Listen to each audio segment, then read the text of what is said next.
Hi everyone, welcome back to Class 101. Bryce Coe here. Today's lesson is going to be very similar to the previous lesson where we learned how to research an object, but with a living creature. So for materials, nothing fancy today, just going to be using the Kuretake fine tip pen and the mixed media paper to draw on. So the creature I've chosen to draw with you guys today is a horse. And I've picked a horse because I feel like horses are notoriously difficult to draw amongst artists. I myself always kind of feared drawing them because I don't know, they seemed really scary and difficult to draw. But after I've kind of spent more time researching them myself, I feel like it's a really good example to go over with you guys because it'll help disarm how difficult they might seem and maybe give you guys a bit more confidence with seeing it for its most basic shapes that you do know how to draw. So looking at the horse, the thing that I found most helpful to start out with its basic form is that its head, and I'll try to draw it, I guess, maybe over here, but that the head here, I'm going to draw some kind of like more basic forms here first, but its head is kind of like this lopsided box shape, and that the shape here is really easily mirrored to make its neck. So over here it's almost like this same shape gets rotated over here,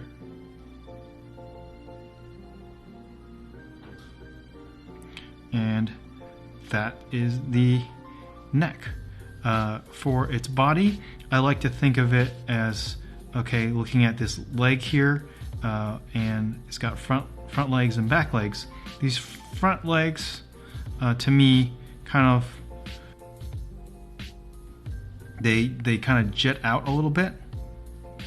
So there's a little bit of like a secondary box shape here.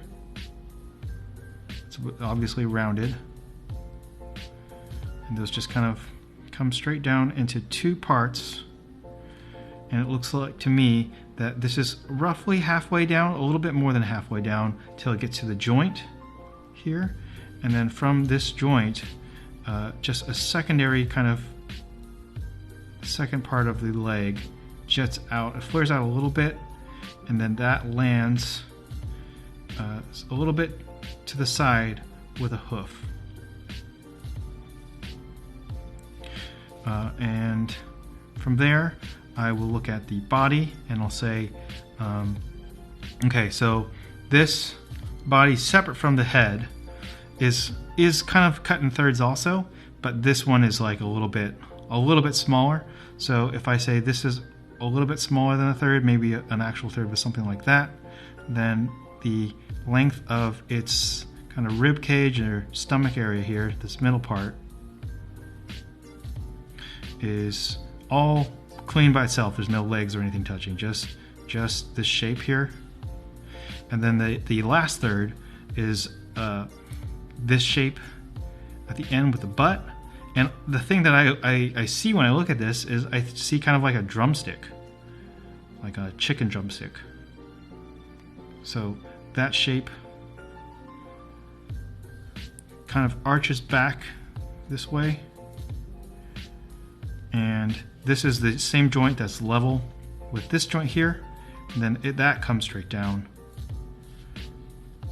to the same point, and similarly connects to the hoof at kind of an angle. So this is just like understanding this drawing in terms of like the base shapes here, and then thinking about these shapes in relationship to each other and remembering those relationships are how I go from, copying an image like this or studying it and internalizing that information. So once again, the things that I paid attention to were that this body could be cut into thirds as a leg, a middle torso area, and then the front legs, and that its head was about the same length as its neck. or it's kind of a, yeah, I guess that's about right. So it's like this head length connected to this same length for the neck. And as I continue to look at more references, as I'm studying the creature that I'm interested in, I'm going to continue to try to internalize these relationships. Maybe one thing I'm missing here is like, how did I determine the length of the legs? In this case, I was just eyeballing, copying the reference. But if I want to remember that as something that, like, okay, horses are generally this tall, then I'm going to look at this guy and say, the top half of this body, from the bottom of the rib cage here to the top of its head, this length here, looks about the same as its legs. So if I can remember thirds for the body and half for the top part and the bottom leg part of this horse, I have a lot of information already. So, you know, if I want to take this information without really having too much of a 3D understanding of like what the actual curves are, I can still say there's some sort of like box shape here that's maybe a little rounded for the head, and that's connected to a similarly long shape for the neck, and then it's got like a kind of box front leg here that connects down to something that's going to eventually be just as long as this. So I'm going to think of it like connecting, drawing a length of something here, and that it's in the midpoint is the joint for the legs, and that connects down so that this is the midpoint to some hooves, and the hooves are some sort of like, I mean, looking at this, it's like some sort of oval cylinder shape, and that this is a third lengthwise. Middle third is some sort of torso thing, and then last third is this chicken bone butt. Chicken bone here that like it looks like it kind of like it angles slightly this way, so going slightly towards the back, but that the joint is the same here going across, and that kind of like goes back and then goes forward. So this top part going back this angle, but then mirroring that angle back this way. So mirroring that angle back to the same height as here for the hoof, and that's mirrored over here somehow. Just end of that chicken bone, this chicken bone butt, down to the end of the leg into the hoof. And this understanding of the shapes based off of just the relationships that we got from a 2D photo are the way that you want to see in 3D, even when you are just kind of extrapolating or pulling guesses from a 2D image like this. I don't have any relationships or details about how this face is drawn, but thinking of it in these bigger, larger parts are what I'm going to kind of, going forward, hang my details off of. Okay, so let's move on to another example, just another photo of the horse. I'm going to pick one that, well actually that's also the kind of the same angle. So let's maybe pick one that's giving us a little bit more information. Let's look at that guy. Jeez, horses are kind of scary.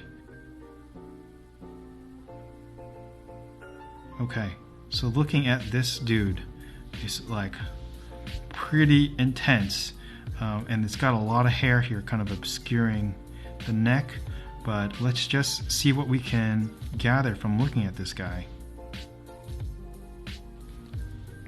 Okay, so looking at this head here, it still kind of lines up, I think, with the rule we made up over here where it's roughly the same. So if I actually just start to like copy what I'm seeing, it's a very box-like head because this is a flat, looks like a flat plane here with a side plane ending with a front plane here. And what I see is that it's kind of got like a curvature here. for like maybe like the eyebrow. And the eye is roughly, this is the halfway point on that shape. It's a little bit like in the middle of that. So this, if this is halfway up the horse and this is the other quarter, this eyeball looks like around here. And then the other major shapes I see are, it's got like a really big cheek that hits this halfway point. So I guess going forward, I'll say like halfway through here is like a cheek, and above that in the middle is like the eyeball. And then going forward, just kind of like a long snout that has a little bit of a hump at the end. So going like that. And at the front plane of the nose, it's got two nostrils like that. This is a very dark photo, but it's got kind of like some muscle here.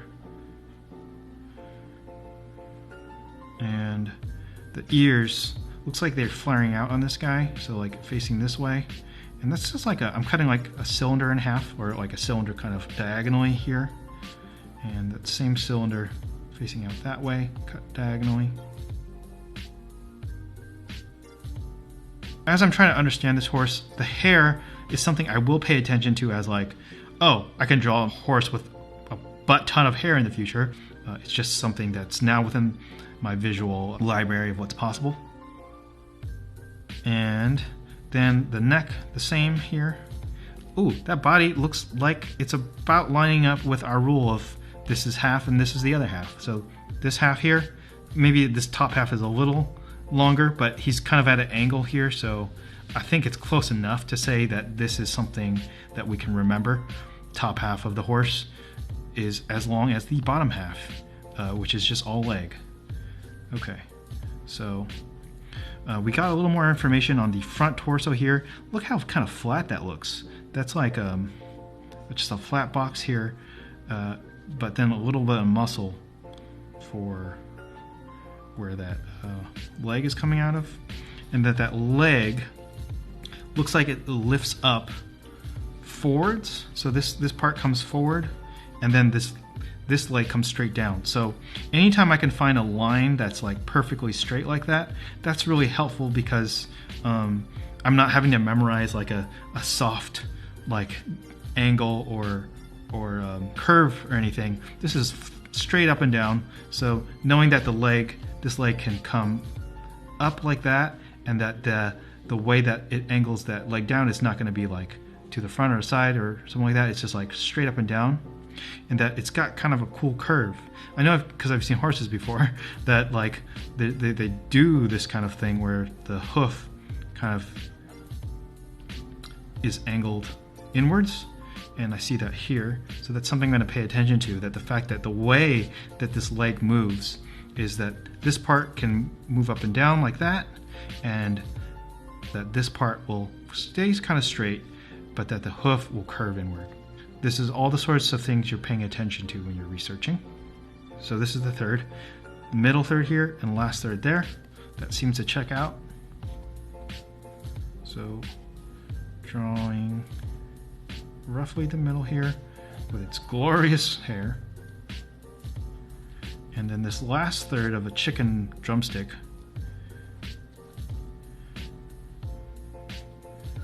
There's that drumstick. And can't really get too much else. But now we're also maybe paying attention to the first time to the length of the tail. And that tail, look at that. It's exactly the same length as the hair on the head. So instead of being like, maybe it has like a tail that's like this, I can say, I just copy this length here, and I have a realistically length tail. As far as the quality of the hair, this looks kind of wavy. If we see types of hair that really stand out and maybe we are interested in, we'll pay attention to that more as we go forward. Let's move on to another example. Okay, so trying not to be too choosy, but I do want one where I can see a bit more easily. And can we zoom in? Perfect. Okay, so this next reference, let's just check our rules that we have going so far. Head length about the same as the neck. Cool, that's a good observation to remember then. And top half of the horse is, including the body and neck, is the same height as the legs. So that's another good rule that we can be like, next time I'm drawing a horse, I know how big to make the head, how big to make the neck, how tall to make the body, and how long to make the legs. This idea of this being a third, the body being a third, and the back legs being a third, roughly checks out. It's kind of hard to see from this angle because of the foreshortening that's happening, but it seems about right. And the last thing that we added, as far as the tail being the same length as the hair on the head, that also looks good. So we're in good shape as far as understanding what we're drawing and being able to do that again in the future. Let's get a little bit more detail with the head now. So on the previous one, we said that the cheek was about halfway on the head. So I'm going to draw it here. So that cheek is halfway point of the head, and in the this appears to be like towards this part of the cheek, towards the second half of the cheek itself is an eye. I don't really have much information on what the eye looks like. This just looks like a black circle. And then the other half of the head, and this is like kind of a flat line here, but the other half of the head is the snout, and the snout ends in these two circles here, which are a kind of front plane, and I can see that there's a little bit of a lip. It's not too pronounced on this guy, but like the fact that this comes out a little bit is what's going to add to our realism here. And this appears to be 3/4, 1/4 to that lip. So this is 1, 2, 3, 1, 2, 3/3 here, and this last chunk is the lip. And how do I decide how thick to make this snout? Well, to me, it looks like I'm gonna just be like connecting this piece here to the back end of the horse, and that this measure of unit is, if this is 1, then this is gonna get to maybe 2.5. Oops. So this is 1 unit, and then I go 2.5. That's where the height of the horse is, or the top of its head. Connecting this eyeball part. So this is the halfway of down the center of that skull. I think I made the eye a little bit low. It should have been about here. And that's our horse head. It's a very diagram piece right now, but that's okay. Just trying to understand what we're drawing. And its ears they're cylinders that are cut diagonally at the top. They seem to just kind of be in line with the eye a little bit past the eye. If we look at that relationship there.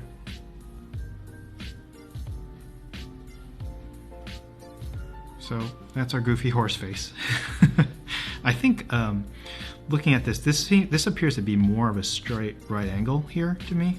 So the fact that this is a little bit more flat, maybe that's something I'd look out for. As you draw each reference, definitely don't worry about it looking good. This drawing is about us understanding and taking notes on what it is that we are trying to understand. Okay, so this neck, the neck is the same height here. So just trying to angle that down. And then what I'm seeing here is that it's got some pretty intense muscles, but basically the muscles cut the neck in thirds. So a third here, a middle third here, and then because of the angle, that last third looks really small. But like if we were to rotate around that cylinder, then it's just like that, pretty straightforward. And that neck muscle goes all the way into the front leg kind of area. So this front leg area, I'm going to run out of space again on this paper, but it's okay. That middle third cuts in half because it comes to a point here, cuts the guy right down the middle of kind of his chest. And the chest, I think, is something that is kind of neat because that looks just like the pecs on like a regular human being. Like these are two big chest muscles.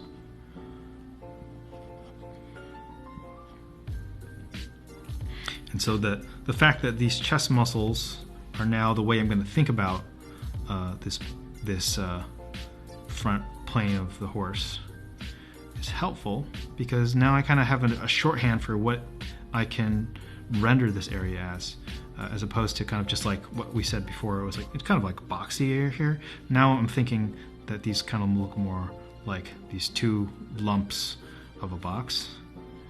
They connect to this leg, and this leg, remember we said, is like the front, or not front, but the top half of the leg is slightly longer than the bottom half.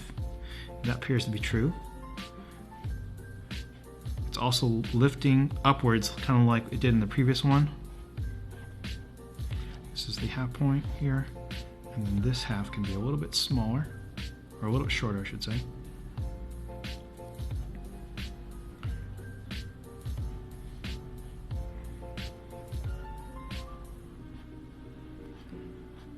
So this height is what I wanted here.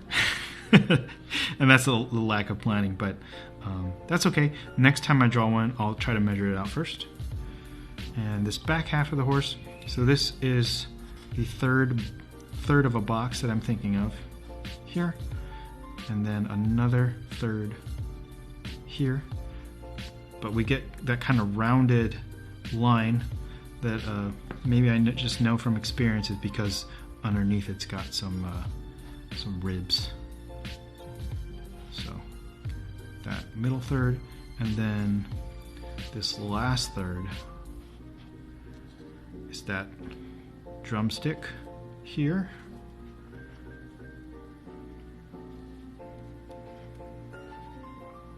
And this height, it should be about the same as this one, so I actually need to take it a little bit further before it gets to that joint. And in this case, the leg, it's kind of hard to discern what's happening with the angle. So what I would do is I'll just say, if I just copy this line, does it kind of fall into the proportions that I think it should? So here to here, but it's got like a rougher angle and some sort of hoof here. That is a tricky thing to see. Gonna need more research. Gonna need to find a photo where I can see that a little bit better. Is how I'm thinking about a problem like that. Okay. Beautiful hair. This guy's got way less hair than the last guy, and it's definitely in more chunks of kind of these pieces. But this is the same here. And then the quality of the hair on the tail is quite different, as far as like, it seems like they're much longer strands, and this one is just shorter strands over a longer period. So that's a different style of tail from the previous reference. Okay, next time we'll do a different one. Okay. So if I were studying this guy for real, I would continue to do this over and over until I had a strong idea of some of the more kind of abstract details we haven't covered yet. But one of the things that I also really like doing with real life creatures, if I can, is looking at their skeletons. So I've already searched horse skeleton, and this is one of the first images at the top here. And just by studying the skeleton, in addition to you know, the normal photo fleshy version of whatever creature, you kind of get a sense for how this thing can actually move. So looking at the legs, these front legs, for example, seeing that there's kind of this really large bone jetting out, and that has to do with this chest area over here. That's something that kind of like can define the edges of a box that we might put around this guy. Additionally, looking at the legs and how it's got kind of this bone sticking out this way before we get to the leg actually moving around. That's something that also kind of feels like it is connected over here. Like this connection must be what we're looking at over here. And so understanding that means that we know where the start and end of some of these larger muscles is going to be, and kind of where things need to start and stop because of that. Looking at the bones of the skull, remember how I kind of like said like, oh, there's like a lump cheek here, and then it just connected over here. But seeing the previous drawing, I was like, actually maybe it's more like a right angle. And now I'm kind of seeing that right angle and that curve in the skeleton, and that's helpful as something I can know, like, oh, its jawline is really kind of, it's got two perpendicular lines that have just that curve. So I'm going to start making these observations over here. Looking at this, I'm going to say, to save paper, I'm going to say this half, this half, this half, this half. So that means up here is my skull, and this skull is like a really clean shape. It's kind of like this is a straight line, this is a straight line, this is a curve, and then this is just a subtle curve going all the way down into it. That's roughly the shape that I see. It's obviously got kind of like a notch here for how probably where the nose actually is, because that's the way that circle or that gap leaves room for. And then now I have a better idea on how to understand where the eye is placed. So looking at this, I know that the top plane of the skull is kind of just almost directly down the center of this. So this is like a line that's going like that, and it ends in a curve with kind of these front teeth. But the fact that this line is clearly down the middle and is in a place where I can kind of remember that that's how it goes, I can say this is cut into thirds again, and that it's at this last third at the top of this upper half of a skull that I'll find an eye socket that takes up the majority of that space. And inside this kind of middle area is where it's got its teeth, obviously. Would have never actually thought about this until I had to draw the skeleton, because we only see this kind of like snout thing, right? That it's going to be chewing all the way back here. It's got a full mouth of teeth, but like maybe only a few front teeth here.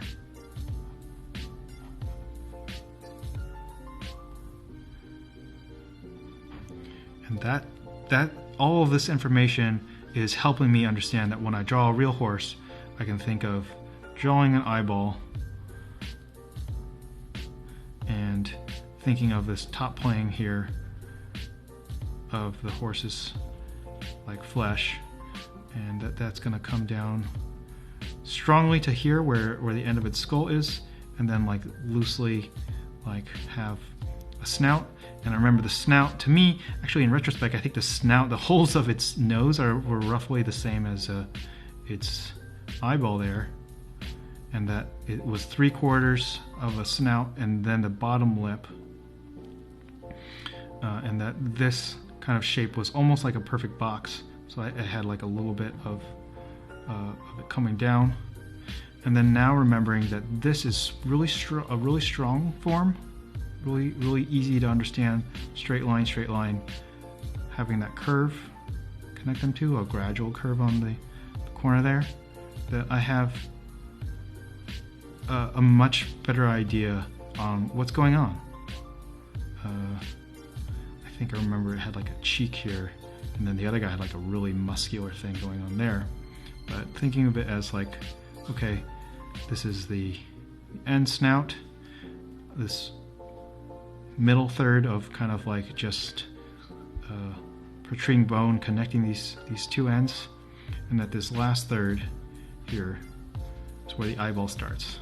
And I just remember that it had ears that were like 2 cylinder cones cut in half diagonally. Okay, so looking now back at our skeleton guy, the length of the head being the same part as the neck that's visible before it gets connected to this body. That means that's roughly correct. When I draw the skeleton, actually I'm less concerned with like the number of bones here, but if you want to draw it for fun, or if you think that maybe in the future you might want to draw the skeleton because it often looks cooler than the animal itself, or just adds a different kind of flavor to an illustration if you have skeletons, then you might actually count and say that there's 1, 2, 3, 4, 5 or 6 kind of these large sections. So 1, 2, 3, 4, 5 before it connects to kind of the body there. So maybe it's more like 6. And now my favorite part here, these really large kind of collarbone shapes. Because we remember that it's got like this really big pecs that are similar to a human. The shape of these pecs are definitely impacted by these skeletons, or these bones here.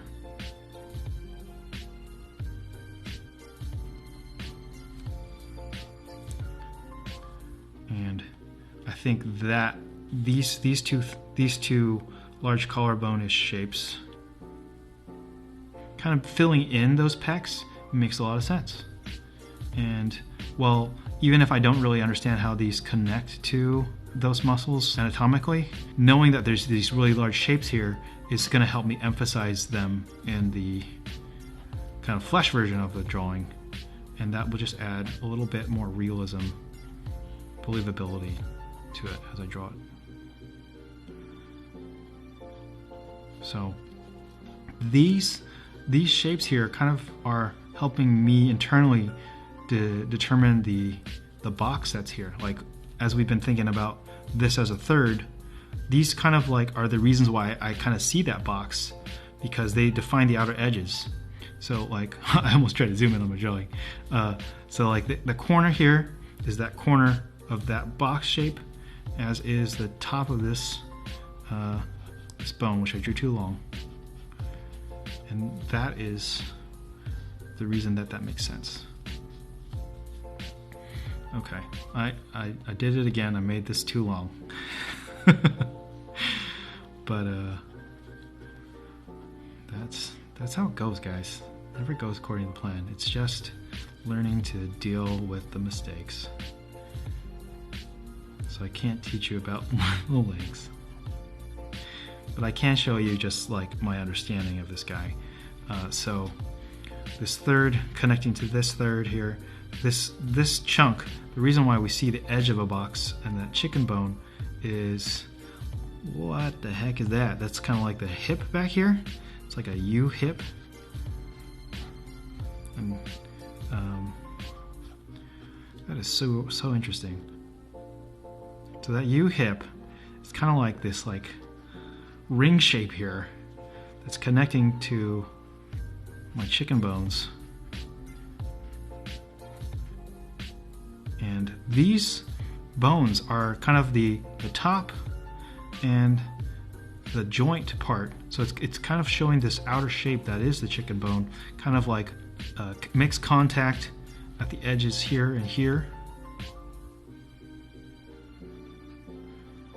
And just like the reason this is helpful is if we ever want to move these bones around and make this a little bit more dynamic, we kind of know that if this leg moves up around, that the point of contact and the line where that line needs to end is going to be wherever that bone is. So if, you know, pardon the kind of messiness, but if this kind of angles upwards, then we know that that muscle or that kind of butt is going to follow that movement as opposed to some other, you know, random system.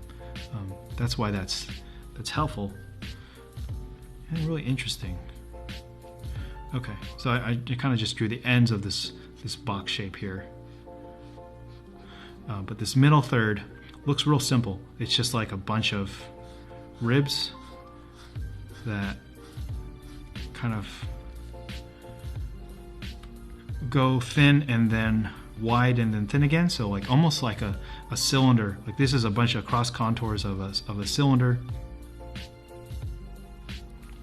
that just kind of have this gradient of going from big to small and then connecting to the front here. The arch of the back, look at that. That's also really interesting. And something that I was not paying attention to when we were looking at some of those other references. But looking at this, see, this must be the top of the back here.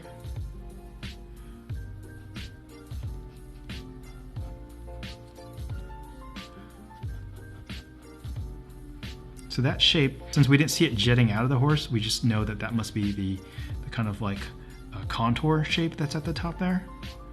But what I'm paying attention to now is like, so the disconnect between the neck and the top of this bone means that the flesh is kind of making it disappear.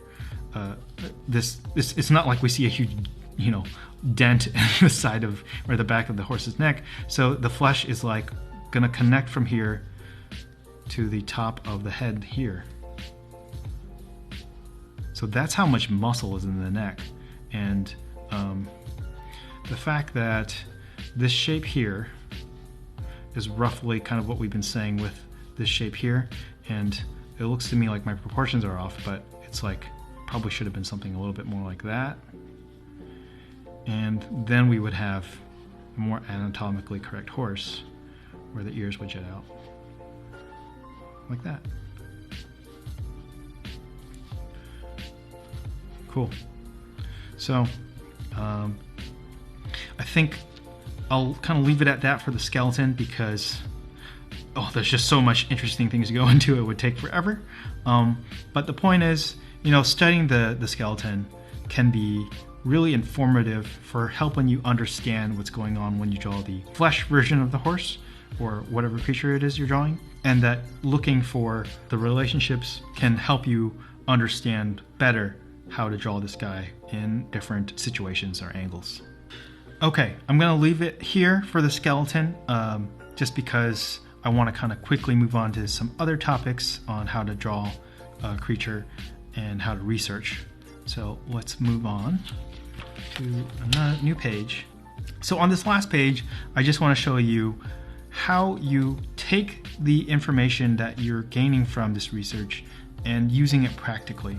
Because what you want to obtain from the research is a set of rules that you can remember and then play with to use for your own creative drawings later.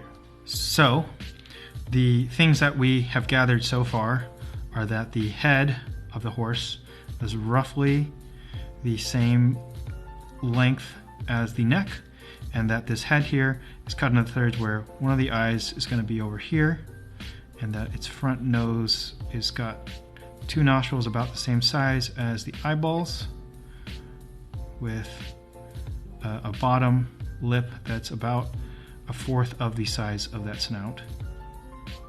It's got two eyeballs here, and this one jets out a little bit. Got those cylinder ears that are cut diagonally, and the neck is the same as the head, and that there's this like really crazy collarbone that is making this shape here, and then coming forward to make this kind of peck that we don't see a lot of those bones. They're just internally making this kind of like zigzag backwards L there, and that those connect to the legs, which the midpoint would be about the same midpoint as here, roughly the same height here, because this half is the same as this half. That this leg goes in and then goes in here and then flares out there, and that this bottom is a slightly shorter than that before it gets to a hoof, which is like a cylinder.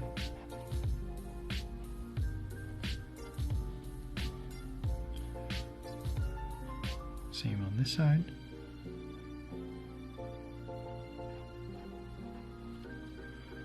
And now with that we have this first third, middle third here with this like rib cage here, and I drew some of those ribs just to almost just remind myself of that that's what's going on, and a chicken bone butt goes out slightly towards the back before it goes slightly back towards the center.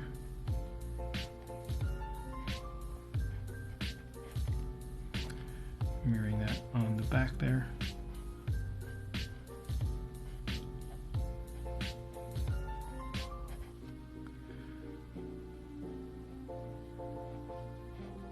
And to me it looks like this horse, maybe his front pack needs to be a little bit thicker there. And lastly, the hair. Glorious, glorious hair is the same length here as it is here. And I have a little bit of leadway on the quality of that hair. Made mine a little bit wavy, but not too much. So now that we can kind of draw roughly a horse using those shorthand rules to kind of just remind us of what the parts are, the reason that I think drawing a horse is particularly interesting is because it forms, or it has a lot of the same structures as other animals, that you could just like kind of take some of these parts and manipulate them to form other interesting creatures. So let's do some quick examples over here. If we think of the horse's face as like maybe being a little bit more narrow, and we add some horns, maybe make the ears flare outwards instead, but then draw the rest of this guy as roughly the same, then we can get something like a gazelle, maybe. Maybe the legs are a little bit skinnier, but kind of following the same sort of rules. Maybe we can say the torso is a little bit longer. I don't even know, I'm just totally guessing here. Chicken bone. We can have the freedom to play with our understanding of the horse and apply it roughly to other animals. I think they have like a short tail like that.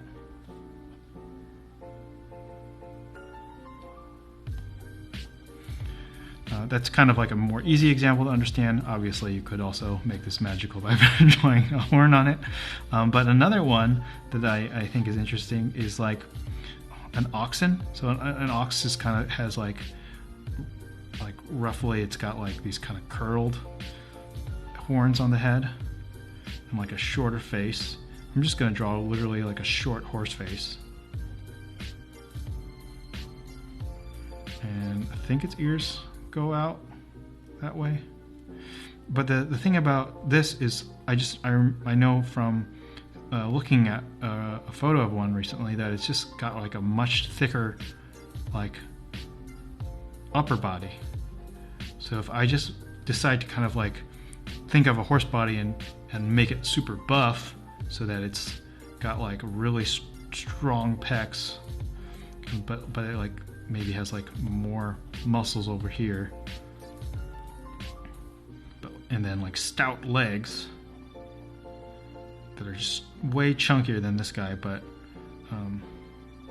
similarly kind of like half and half with a hoof, then I've kind of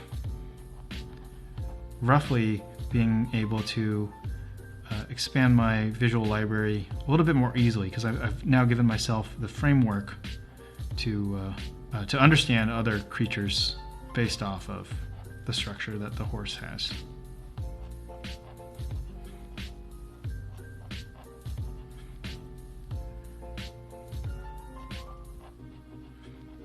And these are real creatures that like we are extrapolating from the horse, but you could also go a little bit more fantasy with it. I was about to say that you could like make its neck really long, but then that would just be a giraffe. But maybe you make yours into a sci-fi giraffe and make it robotic, and then you have like a character in a video game.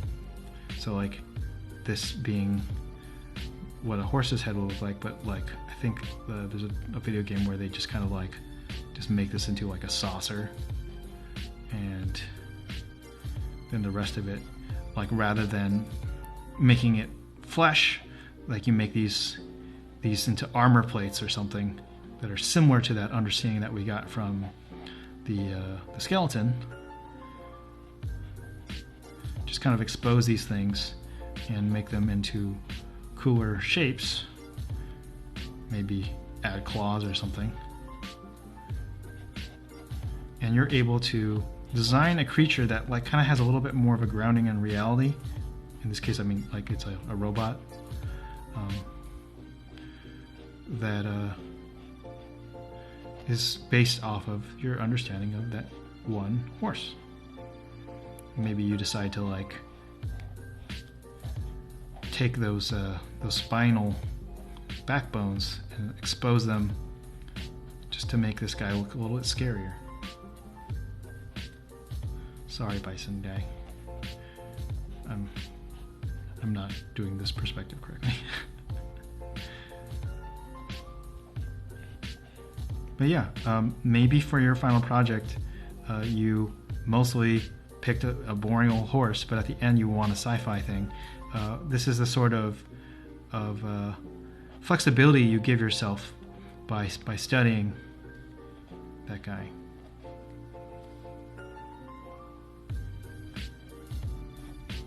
Okay, so yeah, just at the end here, trying to show a little bit more practical application of why studying this stuff can help make studying other things even easier, and that kind of can snowball to the point where you are able to draw pretty much whatever you're interested in drawing. Okay, that does it for today's lecture. Now let's talk about your mission, which is to research a creature of your own choosing. So you'll be drawing 4 pages worth of that creature, and I just want you guys to have a focus not on making a particularly great set of drawings, but to focus on learning and understanding your creature's basic body parts and the relationship between those parts, so that you can continue to draw this creature and manipulate it, hopefully to be used in your final illustration. And that does it for today's class. So to recap, we went over how to research a creature, and in the next class we'll be looking at human form as it appears in armor and robotic humanoids. Looking forward to seeing you then. Bye.